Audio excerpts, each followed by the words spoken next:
chapter 12, we're going to get into more details on investments.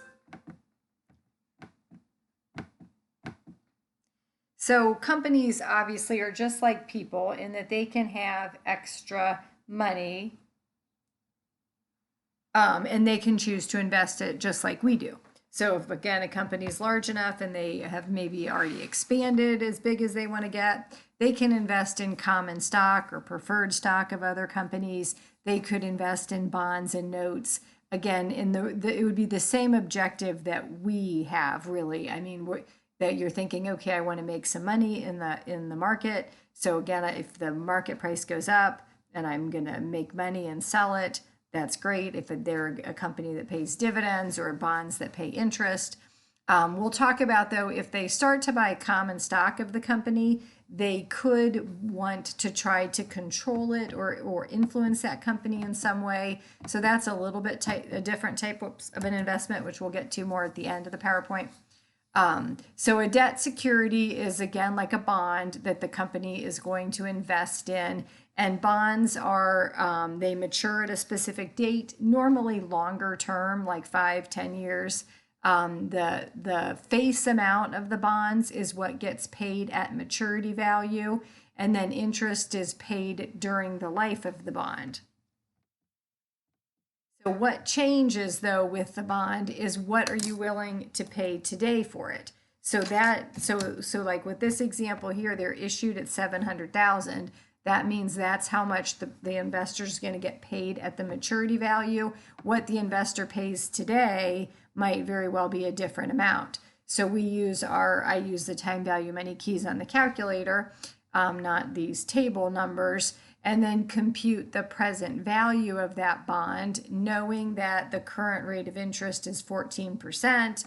These bonds are only paying 12%, so that interest, this $42,000, is calculated by taking the $700,000 times the 12% divided by 2, because it's paying interest semi-annually.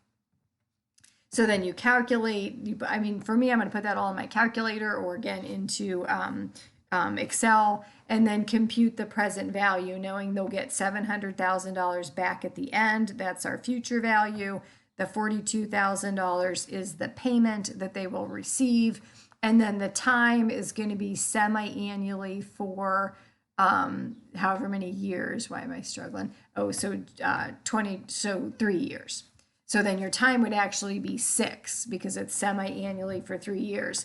And then you compute the present value and say, okay, the company would be willing to pay that amount there in the pink, and that's what they would set up the investment at.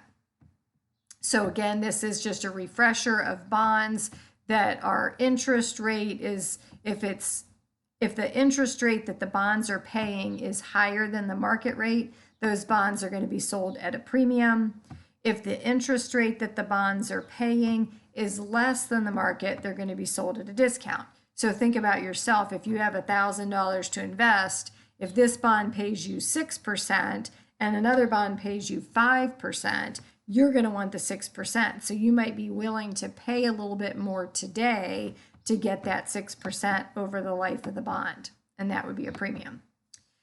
So when they purchase it, so again, going back to that first example that we calculated the present value, when they purchase that bond, it's going to go into an investment at the $700,000 because that is what they will get back in 3 years.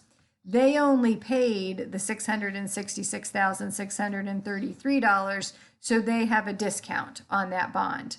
We're going to amortize that discount out against the revenue that we receive. So like I said, the face value times the stated rate of interest divided by 2, because it's semi-annual payments, they're going to get $42,000 every 6 months. But they have to take that discount and amortize it out over the remaining payments. So again, there's 6 payments. So if we took that discount amount and divided it by 6. So I feel like they're kind of doing it a little bit trickier of a way. Let me grab my calculator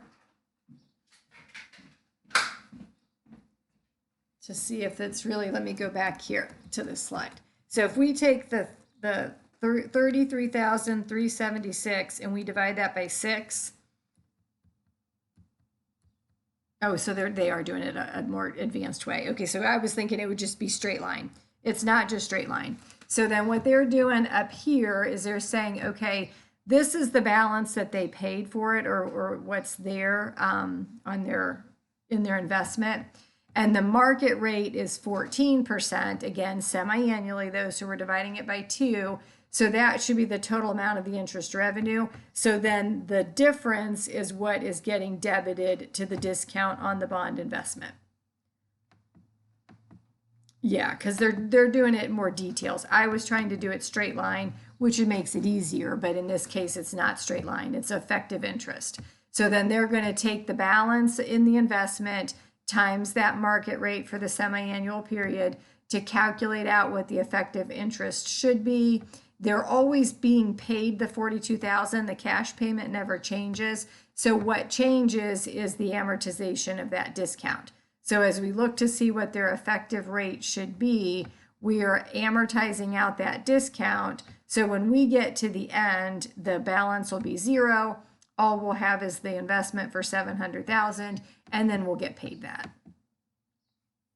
There's 3 different types of investments.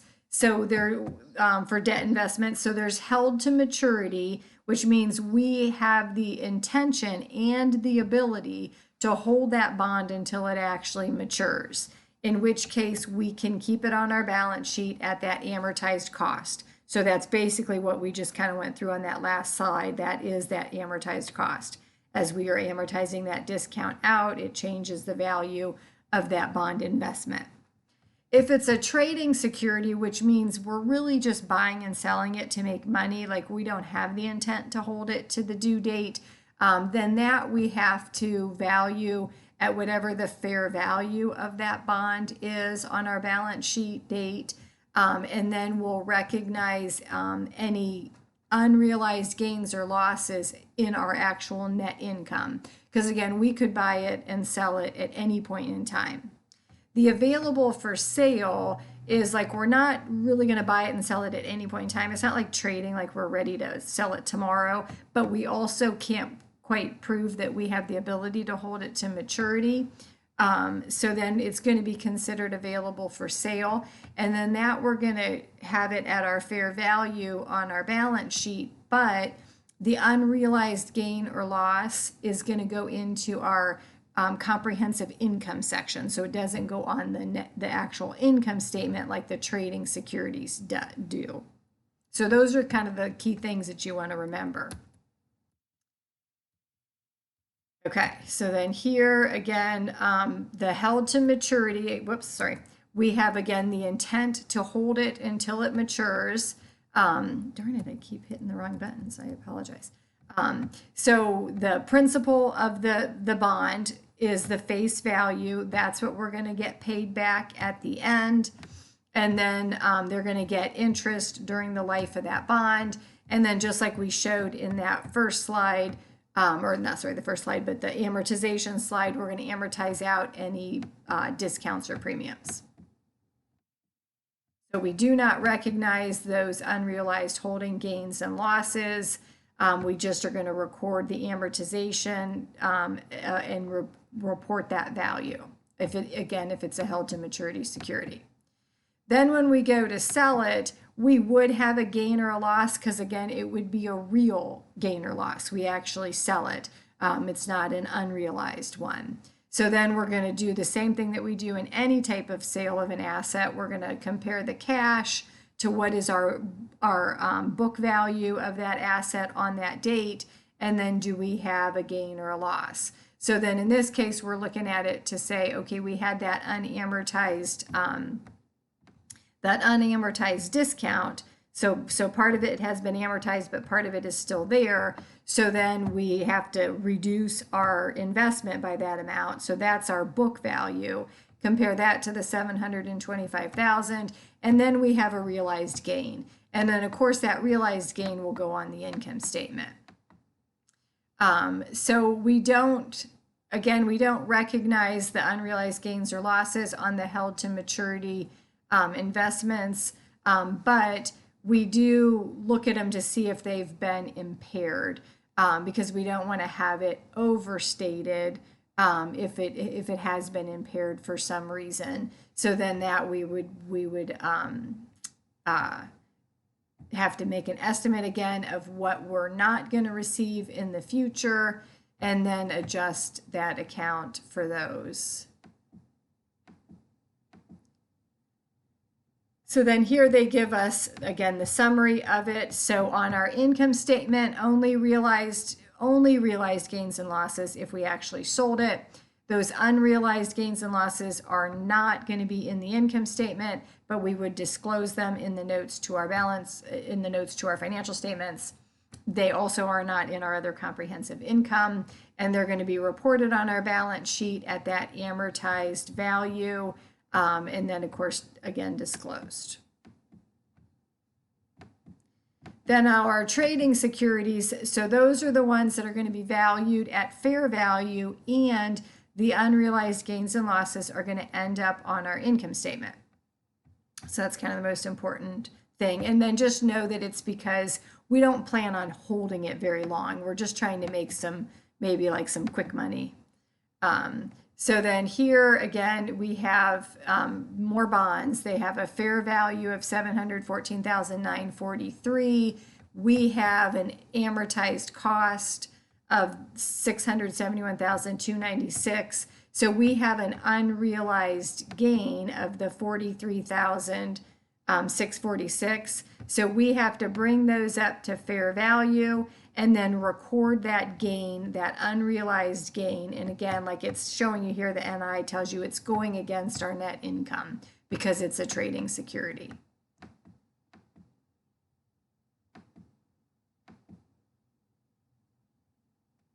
And then if we were to sell it, we first have to bring it up to what the fair value is on the date of the sale. So if we have the fair value adjustment is at the $43,646 from the end of the year, and then now we sell it on January 5th, there's going to be another fair value adjustment to get it up to that fair value. And again, that would go into our unrealized gains.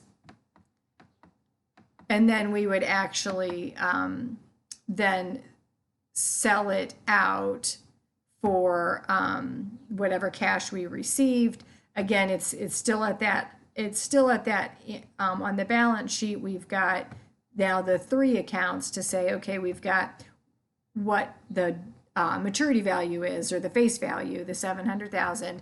We have our unamortized discount that's still left. So those two netted together would give us our book value, but then we also have to consider the fair value adjustment that we've made up to date. So then that would be removed from the books as well. And then it says, okay, well, what if we don't do that fair value adjustment on the date of the sale? Then we're going to have a gain, obviously, because then our fair value adjustment would be less. And so the dollar amount is the exact same, and it impacts the income statement the exact same. It just is a different account.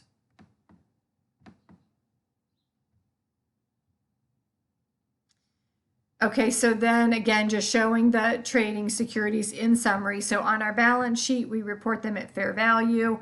On our income statement, we record the unrealized gains and losses, as well as any real gains and losses. All of those are going to go into the income statement. And then the cash flow statement would be in operating activities versus investing activities, because it's dealing with our day-to-day transactions. Nothing long-term.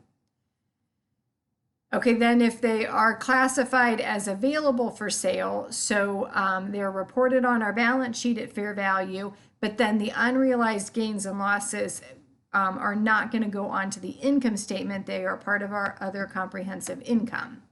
So, kind of how we analyze them is the same. So we're looking at our amortized cost compared to our fair value, and we have an unrealized gain. So that is going to go into that fair value adjustment account to bring the balance sheet up to fair value. But then our credit is not going into the income statement. It's going to be a gain on those investments, unrealized, going into the OCI, or the other comprehensive income. Then if we were to sell it, we would again, at that date, make an adjustment to our fair value, and then again credit the gain, but again, it's not going to go to the income statement. It goes to that other comprehensive income. Then if we really sell it, then this is going to actually then go into, oops, let me go back. Then we'll actually be able to record the real gain or loss. So then we're going to take it out of the OCI and then record the gain and loss accordingly here. So then here we have that whole amount going into a gain. So in a sense, it took it out of the the other comprehensive income section gain, and then put it into the gain on investment that goes into the actual income statement. So I guess if you're like doing that in the homework, just pay attention to the correct account names that you're picking, so you know it's going from the OCI into the actual net income.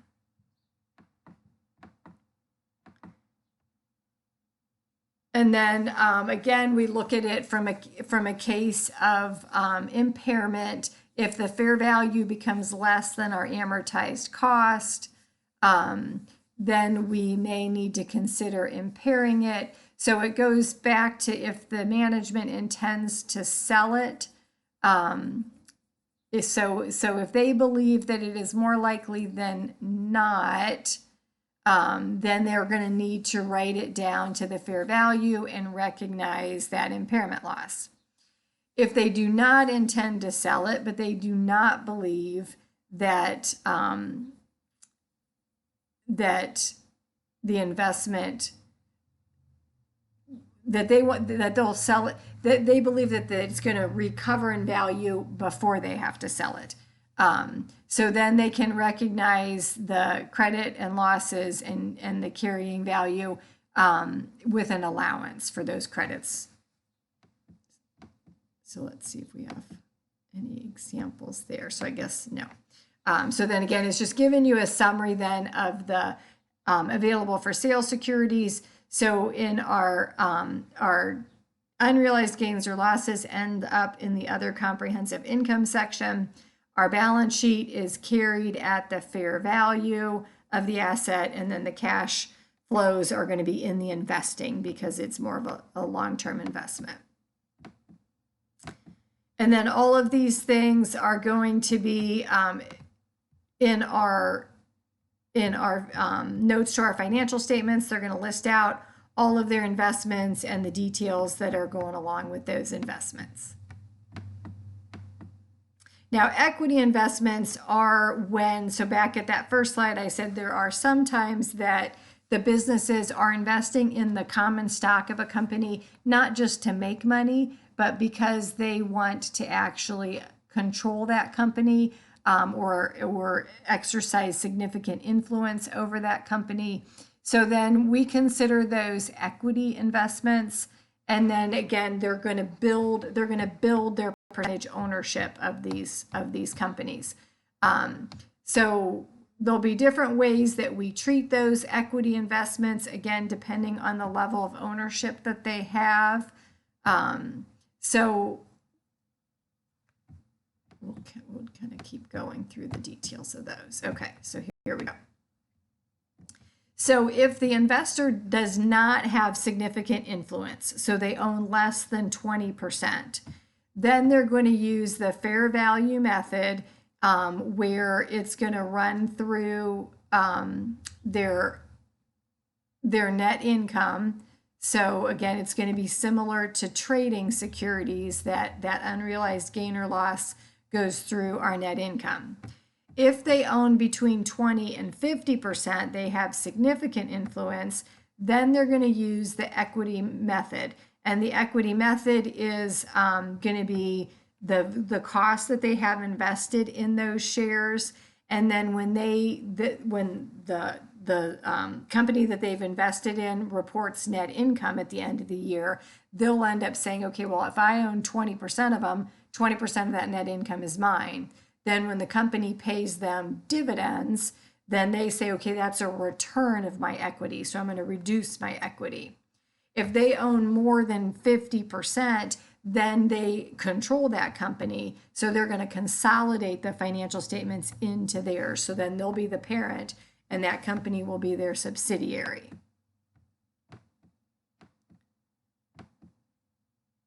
Okay, so then they give us some examples here of this company. So they purchased the common stock for $1,500,000. Then at the end of the year, they receive a cash dividend of $75,000.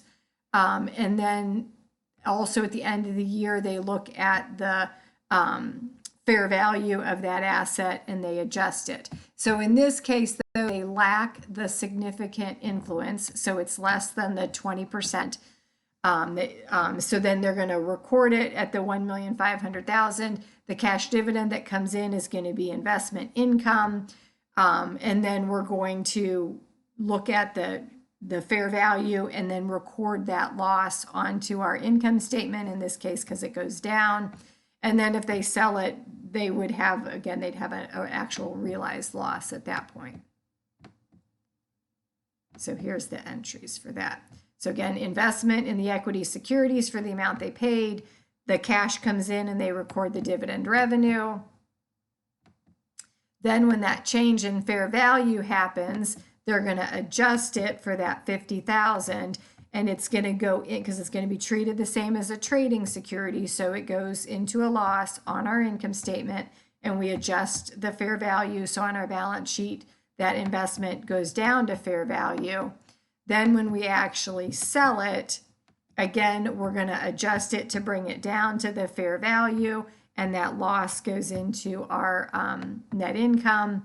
And then we're going to actually take it then off of our books when we sell it.